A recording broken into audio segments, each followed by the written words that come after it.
안녕하세요. 닥터강의 탈모 탈출 닥터강입니다. 미녹시딜 영상에 먹는 미녹시딜은 독이라는 댓글이 달렸는데요. 과연 먹는 미녹시딜, 탈모 치료용으로 먹는 미녹시딜은 우리 몸에 독인지에 대해서 논문을 통해 알아보도록 하겠습니다. 일반적으로 바르는 미녹시딜은 하루 2번 발라야 가장 큰 효과를 보이는 것으로 알려져 있는데요. 머리를 감고 잘 말린 상황에서 하루 2번 바르는 미녹시딜은 그 사용이 어떻게 보면 굉장히 귀찮고 복잡합니다. 그냥 물과 알약 한 알로 하루 치료를 마치는 다른 먹는 탈모약과 비교를 해보면 얼마나 귀찮은지 아실 수 있을 거예요. 사용에 귀찮은 뿐만 아니라 가려움증, 피부염, 원치 않는 부위에 털이 나는 부작용도 동반될 수 있죠. 바르는 미녹시딜의 불편함, 이로 인한 수능도의 저하를 먹는 미녹시딜이 해결해 줄 수 있을까요? 이 논문은 2020년에 발표된 논문인데요. 634명의 환자를 대상으로 미녹시딜의 효능과 안전성에 대해 연구했습니다. 결론만 보면 먹는 미녹시딜은 바르는 미녹시딜 사용에 어려움을 겪는 건강한 사람들에게 효과적인 치료가 될 수 있다고 합니다. 2021년 유럽 피부과학회지에 발표된 논문에선 남성과 여성의 탈모 치료를 위해 최소한의 경구용 미녹시딜 용량을 제시했는데요. 여성은 하루에 0.25에서 2.5mg, 남성은 그보다 더 고용량인 1.25에서 5mg을 복용해야 탈모에 효과를 보일 수 있다고 밝혔습니다. 이 용량이 얼마나 되는지 감이 안 오실 수 있는데요. 보통 일반적으로 중증 고혈압 약으로 사용하는 미녹시딜은 5에서 40mg을 복용을 하니까 고혈압 치료를 위한 최소 용량보다도 더 적은 용량으로 탈모 치료 목적으로 사용한다라고 생각을 하시면 되겠습니다. 2023년 3월에 발표된 논문에서는 105명을 대상으로 해서 경구용 미녹시딜이 52.4%의 임상적 개선과 42.9%의 안정화를 보였다 라고 밝혔습니다. 경구용 미녹시딜을 복용한 환자군과 그렇지 않은 군에서 유의하게 차이를 보였다고 밝혔네요. 2022년 발표된 또 다른 연구에선 패턴형 탈모에서의 경구용 미녹시딜의 역할에 대해 밝혔습니다. 절대로 경구용 미녹시딜을 사용해서는 안 되는 사람들은 크롬치나 세포종 환자, 미녹시딜 과민증 환자이며 상대적 금기증,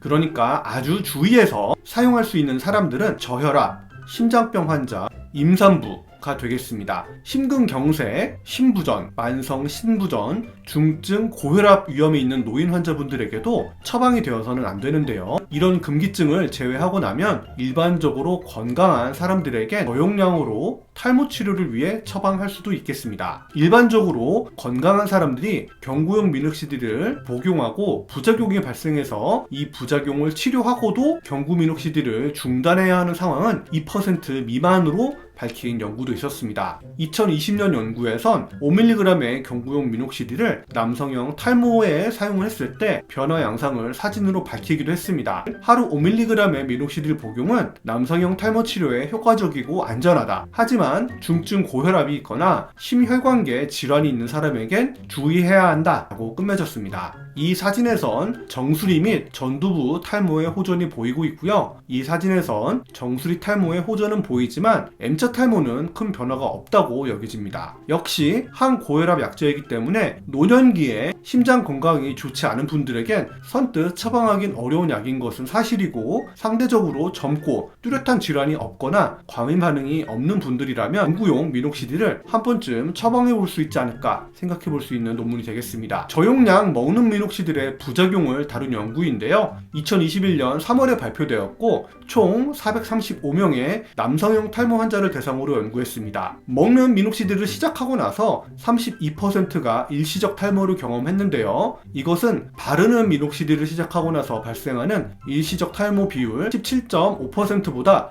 더 높은 비율이었습니다. 전체 환자 중 5명이 전신이 붓는 부종을 호소했고 다모증, 두통, 불면증, 현기증과 같은 부작용이 있었습니다. 하지만 이 연구는 심폐기능에 대한 연구가 빠져 있어서 제한점이 큰 연구가 되겠습니다. 2022년 연구에선 먹는 미녹시딜, 피나스테라이드, 두타스테라이드를 서로 비교했는데요. 탈모에 관해선 먹는 두타 0.5mg, 피나 5mg, 미녹시딜 5mg 순으로 효과를 보였고, 미녹시딜의 단점으로 다모증과 심혈관계 증상을 부작용으로 들었고, 피나와 두타의 경우엔 성기능 부정과 신경정신과적 부작용을 들었습니다. 아무래도 피나와 두타의 경우엔 항안드로겐 성분이 들어있기 때문에 성기능 저하 혹은 젊은 환자군에서 우울증이나 자살사고를 경험하는 경우가 많기 때문에 이 약을 먹지 못한다면 미녹시딜을 대안적인 용도로도 사용해 볼 여지가 있을 수 있겠습니다. 마지막으로 2023년 11월에 발표된 논문인데요. 먹는 미녹시딜과 바르는 미녹시딜 효과의 차이가 있는지, 안정성의 차이가 있는지에 대해 밝힌 논문입니다. 65명을 대상으로 연구를 진행을 했고요. 한 군은 1mg의 경구용 미녹시딜을, 다른 한 군은 5%의 바르는 미녹시딜을 사용을 했습니다. 결과는 어땠을까요? 바르는 거나 먹는 거나 결과적으로 봤을 때 탈모를 똑같이 개선시켜줬고